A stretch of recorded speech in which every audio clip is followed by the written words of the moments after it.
Is it true that your mindset and how you talk about yourself, how you feel about yourself, actually affects how your skin looks? Yes, it absolutely is true, ladies, and we're going to talk about it in today's episode. Welcome to the Secret Formula of Femininity for women who want to live a more feminine, fun, and fabulous life. I'm Dr. Nicole Montero, your host on this weekly journey to unlocking your inner radiance, nurturing fulfilling relationships, and becoming the best version of yourself.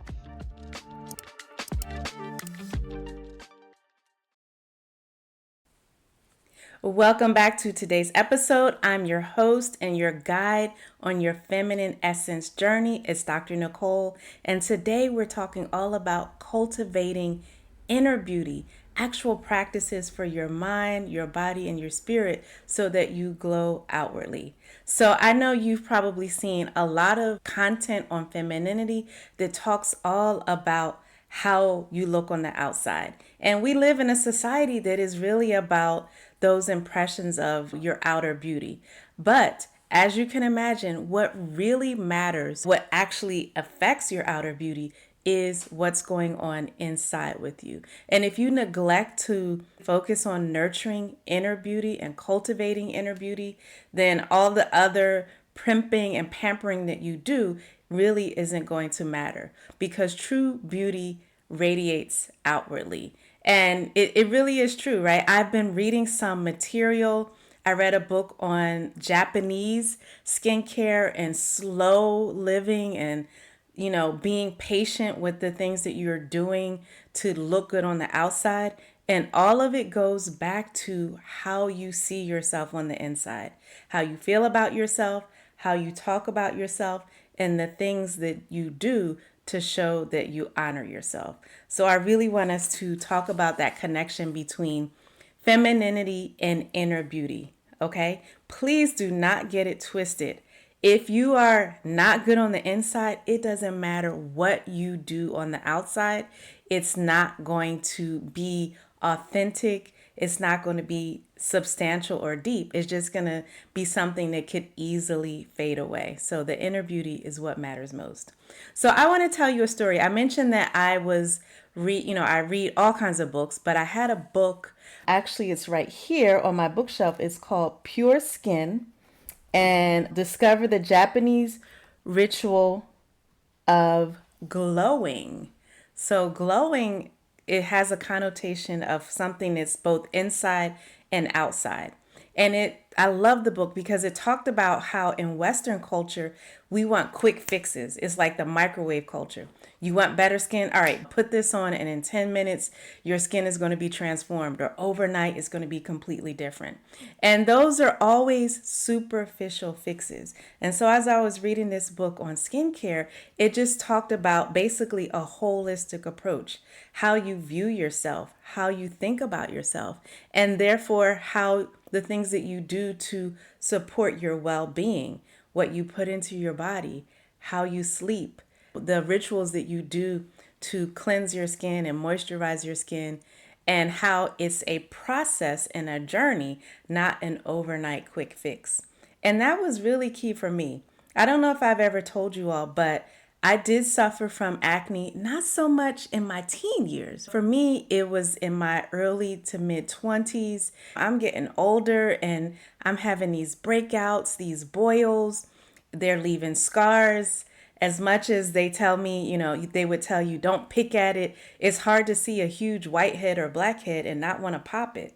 So it was really hard because no matter what, it was like between my hormones and other things going on, I just couldn't get out of the cycle of breakouts and then scarring on my face.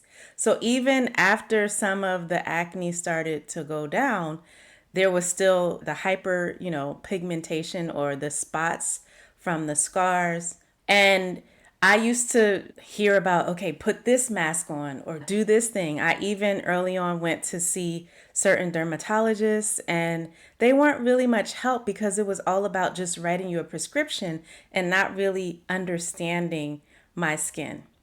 And it wasn't until I moved to the Middle East.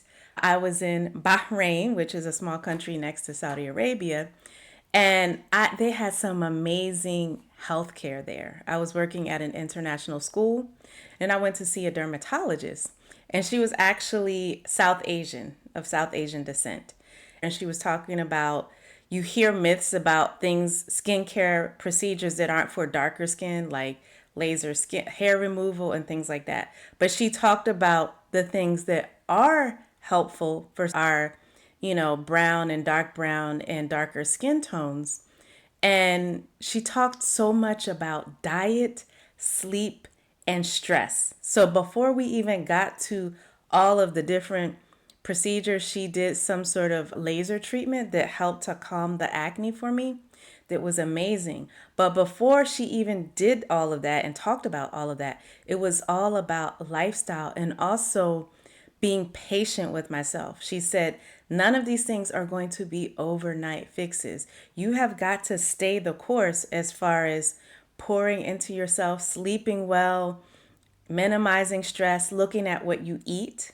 Right before I got pregnant with my daughter, she said, you could think about this no dairy diet because a lot of the hormones in dairy can trigger oil production if your skin, your face is pretty oily, and that can trigger acne.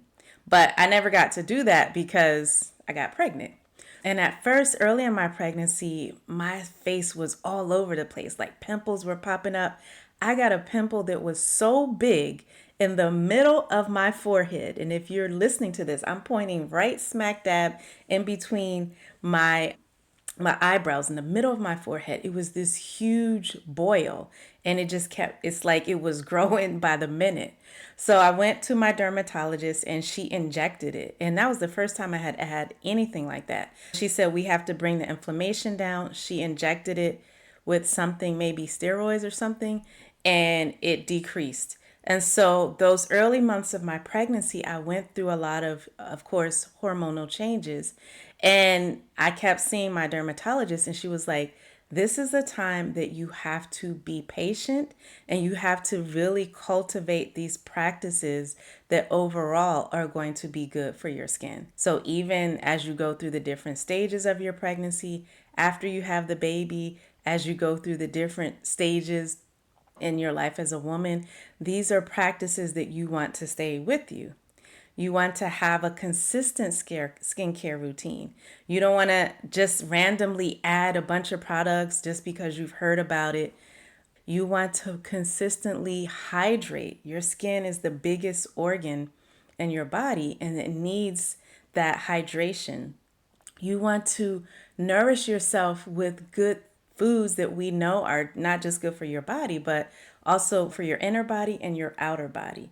So, your healthy leafy green vegetables and foods with antioxidants and healthy fats. And so, through this journey of improving my skin, I looked at improving my holistic health and well being and really committing to practices that were good for me. And here's the thing, the more I did those things, the more I had such an appreciation. I started to have gratitude and appreciation for my beauty and not get so caught up in a pimple here or a scar there, but really appreciating my skin, how taking care of myself over time would have a positive impact on my skin. And it just changed my whole life, outlook. And then later on, I read that book on the Japanese art of glowing skin.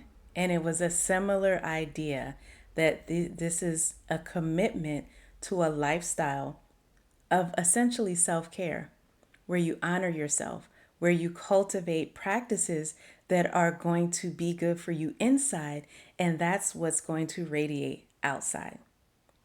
So, after my skin, your skin, you start to glow after a certain point in your pregnancy. So I was glowing. People were like, "Ooh, girl, you look amazing."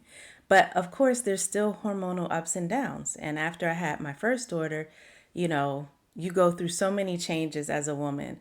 Your edges of your hair start falling out. Usually during pregnancy, the hormones make your hair so luscious and glowing and flowing. But then after you have the baby, those hormones quickly decrease and you start to shed hair. So it feels like your hair is falling out. And you go through different things with body image if you have stretch marks. Now, here's the crazy thing, you guys.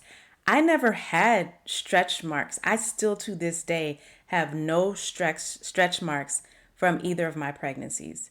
So I don't know. And I know people say, when you're pregnant, you got to rub Vaseline or shea butter or cocoa butter. And sometimes I would do it, but I wasn't really like overly consistent with that. So some things are genetic. I do not have any stretch marks.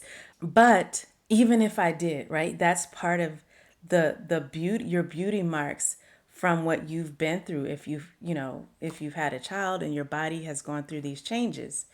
But after my daughter, like around 6 to 12 months, I started having the acne again. Not as severe, but going through different hormonal changes, certain hormones dropping as she's getting older. I'm breastfeeding, but I'm still going through so many hormonal changes. And at that point, when my daughter was around 2, we were in Botswana. So I'm weaving in a lot of different things here with this story about skincare, about, where we've lived all over the world and just noticing how lifestyle has an impact. But I was in Botswana. We were there for 2 years and I went to a dermatologist. And what I like about seeing different skincare and other specialists when I'm living abroad in different countries is you get a different perspective. So I tend to, doctors from Europe or parts of Asia, or I had a dentist from Argentina. You meet different people and the different standards of care and practices in other countries.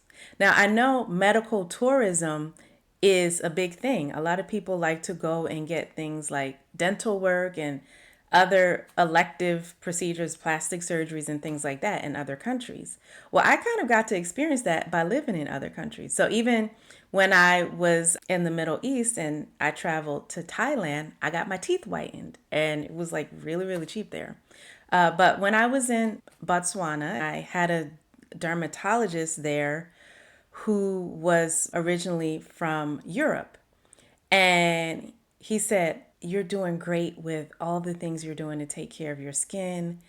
What I'm going to suggest to you, hydrating, eating well, looking at your stress levels, eliminating foods that seem to trigger your hormones and inflammation." We talked a lot about inflammation. And so he said, there's still something going on in terms of excessive oil production that causes you to get these acne outbreaks. And I can give you a medication, you take it for 3 months. It's what a lot of teenagers used to take when they had really severe cystic acne, and it's called Accutane. And I'm like, I think I've heard of it.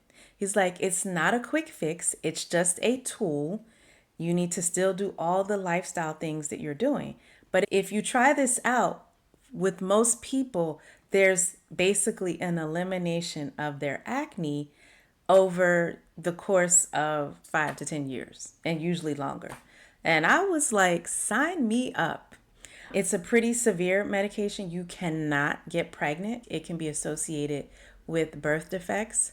So you have to sign that you're either on birth control or not sexually active or not, in any way going to get pregnant. So I was able to do that. My husband we were back and forth. And so we would be apart for 3 and 4 months at a time. So I was like, you know what? When he's away, I'm doing my Accutane. And it was like the extra tool that was so helpful and really helped boost, put another layer on the quality of my skin. But what I found is, and what he confirmed, is that the Accutane by itself would not have helped without all of these other lifestyle commitment to a healthy lifestyle, essentially. And it made me think about what's included in that healthy lifestyle. It was mental, emotional, it was what I was putting into my body, But first and foremost, it was how I was thinking about myself and having a positive view that one little pimple didn't change me, right? It didn't make me not beautiful or anything like that. Like I really had to go deep into a self-acceptance and a self-appreciation. And I think that's the paradox, right? You have to first appreciate yourself before anything that you do outwardly is going to glow, because that radiation has to come from within. So that is my story about the connection between inner radiance and the inner work and how you nurture yourself and then how you glow outwardly. So when we talk about beauty, yes, so much is placed on how we look on the outside. And in my book, The Boundaries to Bliss Blueprint, I really focus on that inner beauty and how that is the key to attracting the positive relationships and the energy that you want in your life. If you feel like you have to slap on a bunch of makeup to look presentable or to go out, then you're going to be attracting a kind of energy that you probably aren't looking for if you're looking for a healthy, fulfilling relationship. Because you have to know that things like makeup and other things, these are enhancements. They should not replace who you are. When you nurture yourself from the inside out, it affects every aspect of your life. From how you show up because you're feeling more confident, you're feeling good about yourself, to the kinds of connections that you make. And it's okay if there are things that you want to improve about yourself. All these things, right? Like I had braces. That's a form of, straightening your teeth. I like to put highlights in my hair.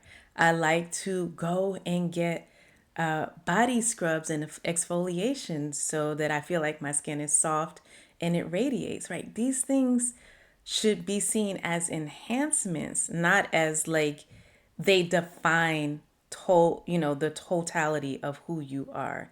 That has to come from within. That is the point that I want to make to you.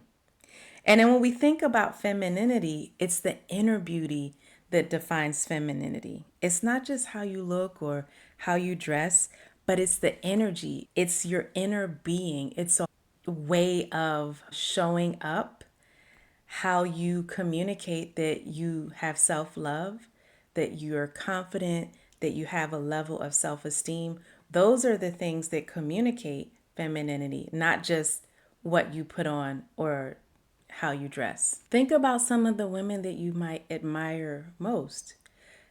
For the most part, it's usually an energy about them that draws you in, right? What you might admire is usually coming from their inner beauty. It could be the way they carry themselves, the kindness that they convey in their words and their eyes. You know how we say the eyes are the window to the soul?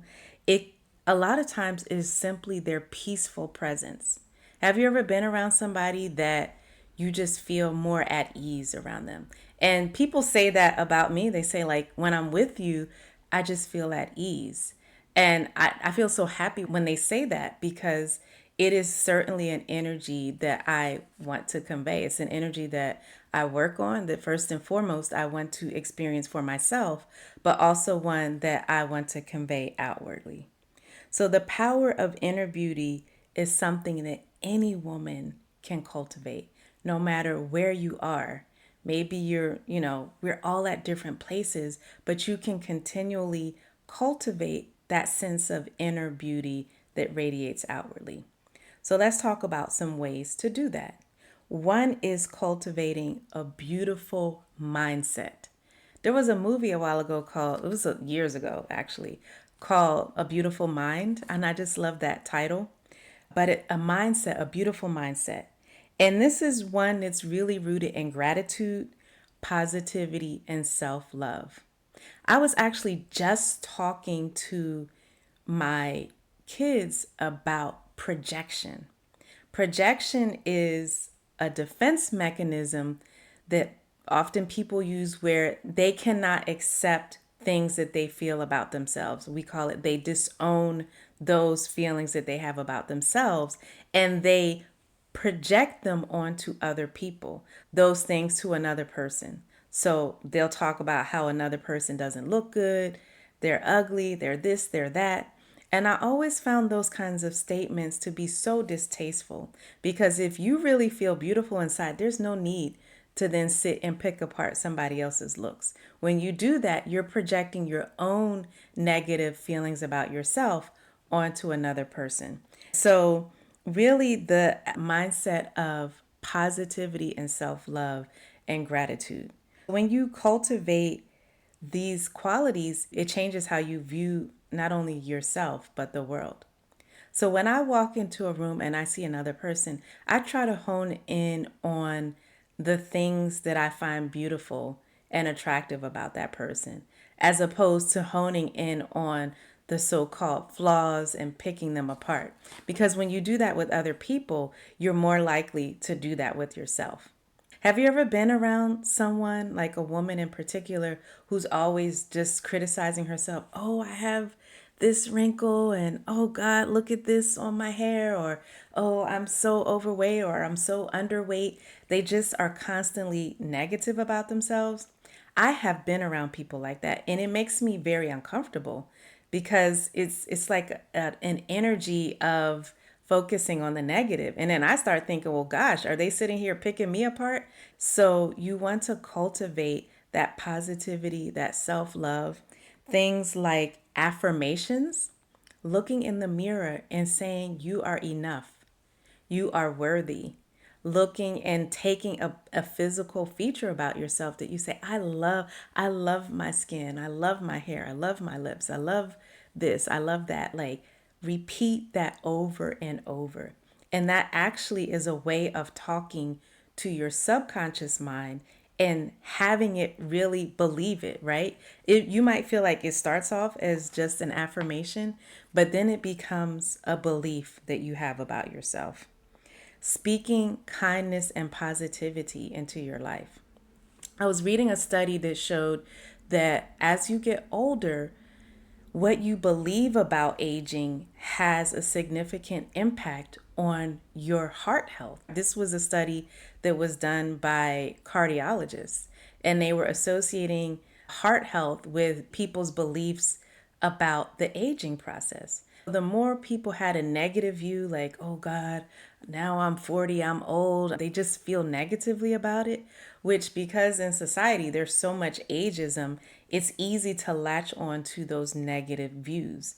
That was associated with poorer heart health, even despite all the other factors like diet, exercise, genetics, and so forth. So that belief could impact heart health.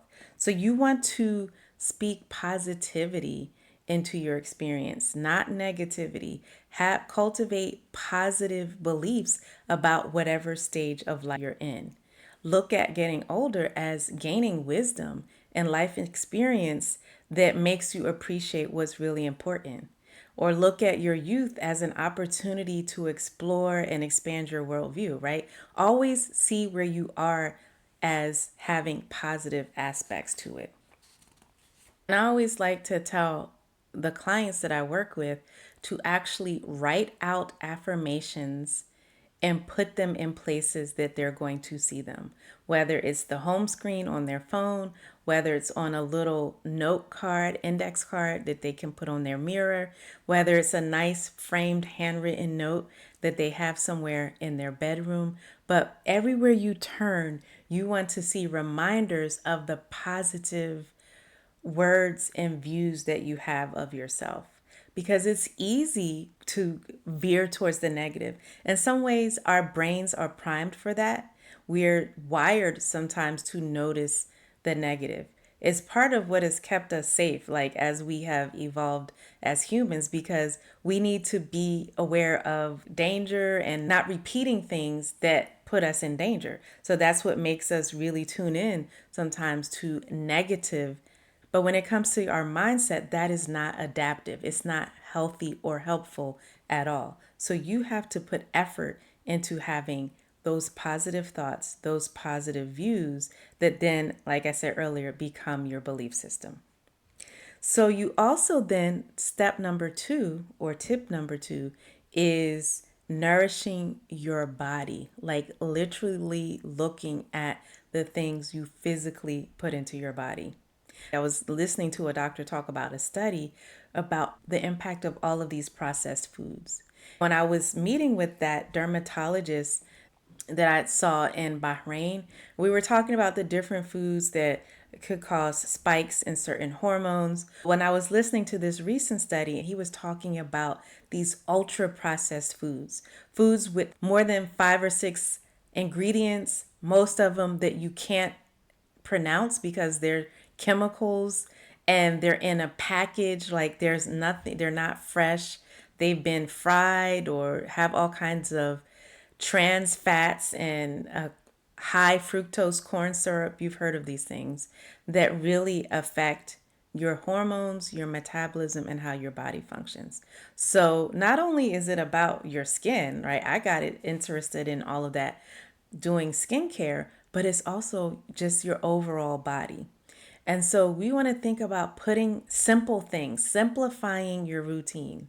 The same way my dermatologist told me to simplify my skincare, you want to simplify your food. You want to put fruits, vegetables, whole grains, healthy fats, things that you can pronounce, things that you know where they come from. You look at an avocado, you know it was grown, versus you open a bag of chips. Like it's a whole list of ingredients and processes that a potato had to go through to become a potato chip.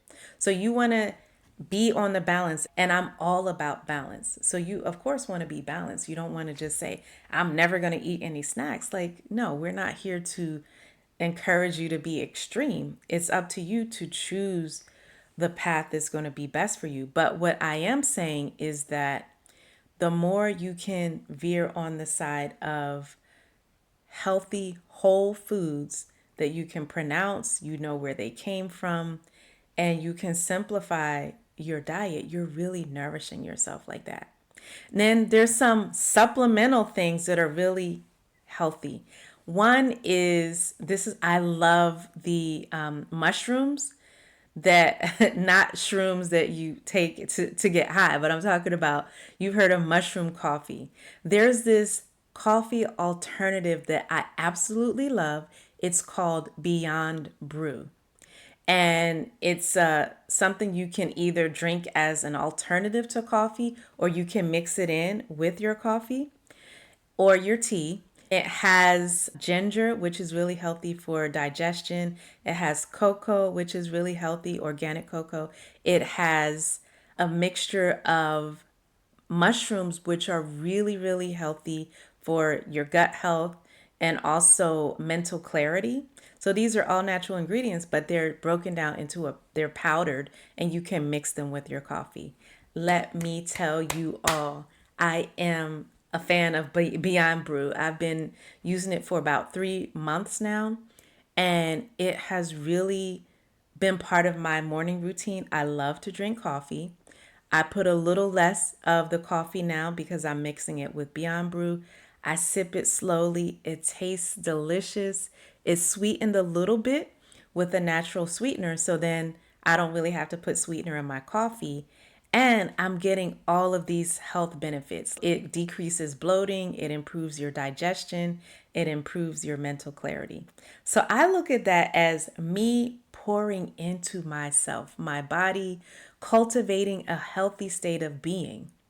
When you're feeling bloated and your digestion isn't right and your mind is foggy, you don't feel good about yourself. And that affects how you show up in the world. So, again, that is another form of really nourishing your inner beauty, which is going to radiate outwardly. So, think about what you want to pour into yourself.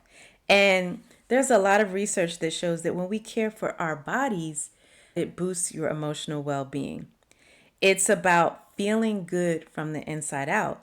And it's a way I say when you show up for yourself, you're sending a signal to your mind and your body that do more of this, do more of making her feel good because she's showing up for herself. So when you honor your body, you're telling your body and your emotional self that you are worthy, that you are loved, that you loved yourself. And I truly believe that that is the feminine energy that radiates outwardly, and it attracts good things and good people to you. So, nourishing your body. Then we want to talk about connecting to your inner self. Things like taking time to understand your emotions, journaling. I am such a big fan of two things: taking some time in the morning for mindfulness practices and journaling. For me, it's in the evening. So those are like the capstones. And for me, after I pray and I get up and I'm fully dressed, I take a moment to just sit down, breathe, and just be in touch with myself. It could be deep breathing, it could be a body scan where I'm focusing on just what I'm noticing in my body, the different areas of my body. It could be to visualize what I want my day to look like. So it's those practices where you're sitting with yourself. Journaling, absolutely love it. I actually made a course to help people through the journey of journaling for their emotional well being. And so there's a whole art to really honoring your thoughts and your feelings and getting them down on paper.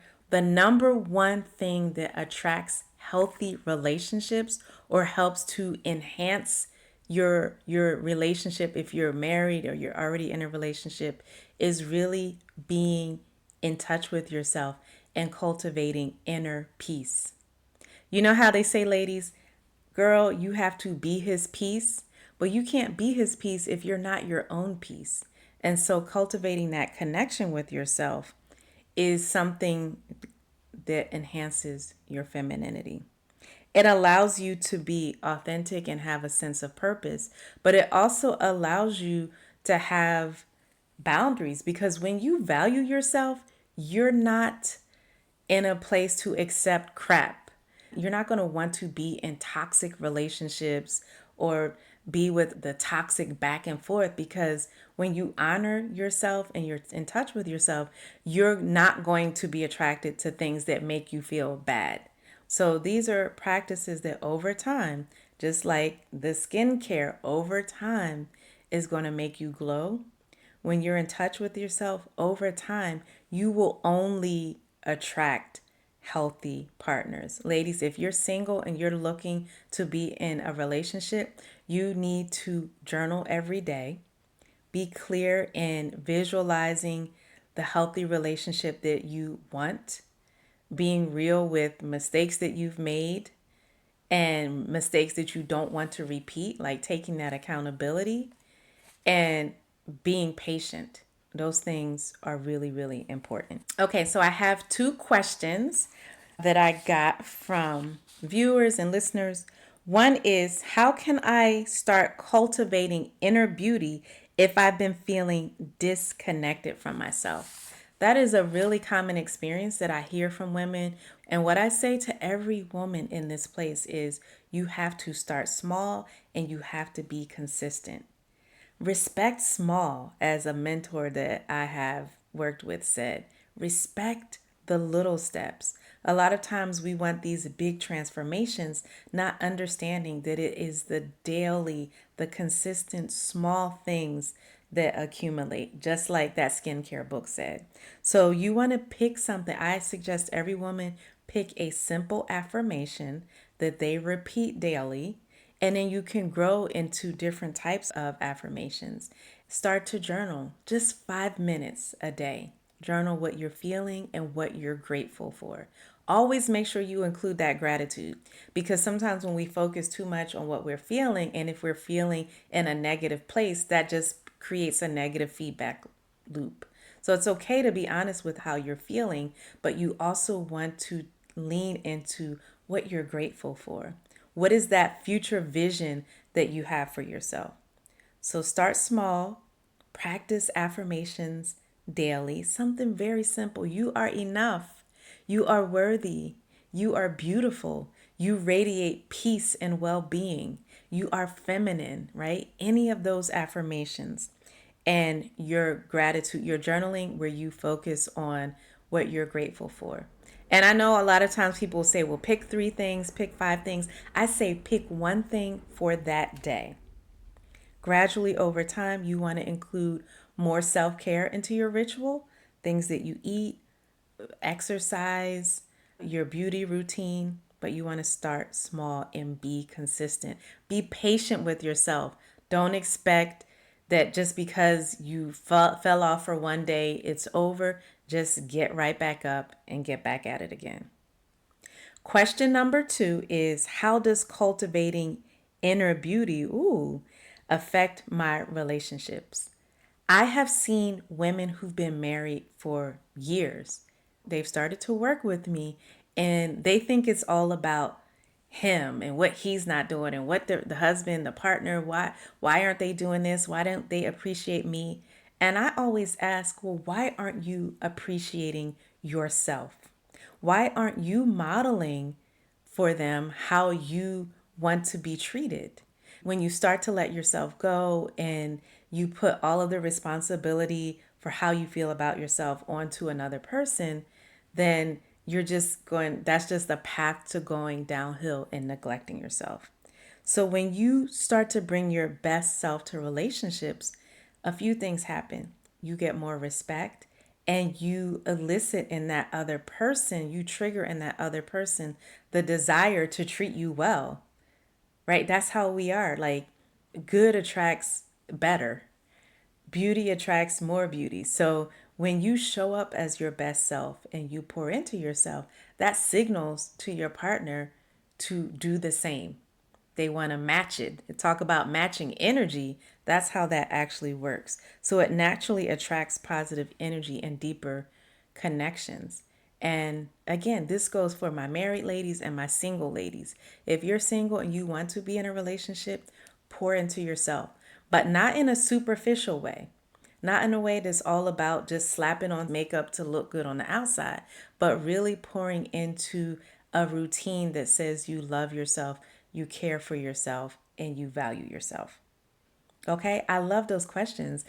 So I want to thank you for joining me on today's episode. I hope that you have picked up some tips on cultivating inner beauty for your mind, body, and spirit, and interconnection with yourself, and understanding that these are the keys to enhancing your femininity, to showing up as your best self in your relationship, and to your partner pouring into you. Like, it's part of the damsel effect that I often talk about.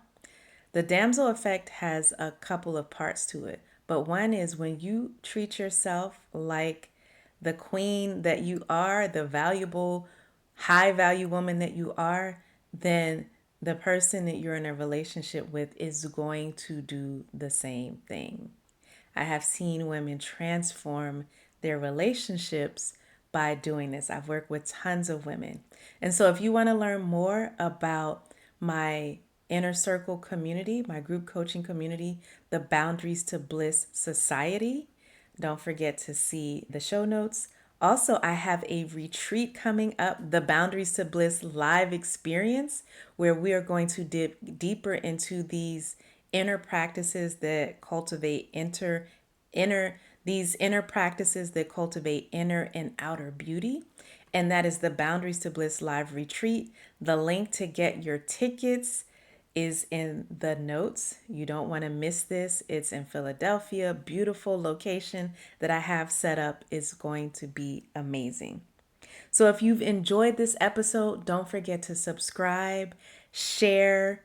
Don't forget to leave us a review. It really, really helps. And if you're watching, if you're on YouTube, share the video, like it, subscribe.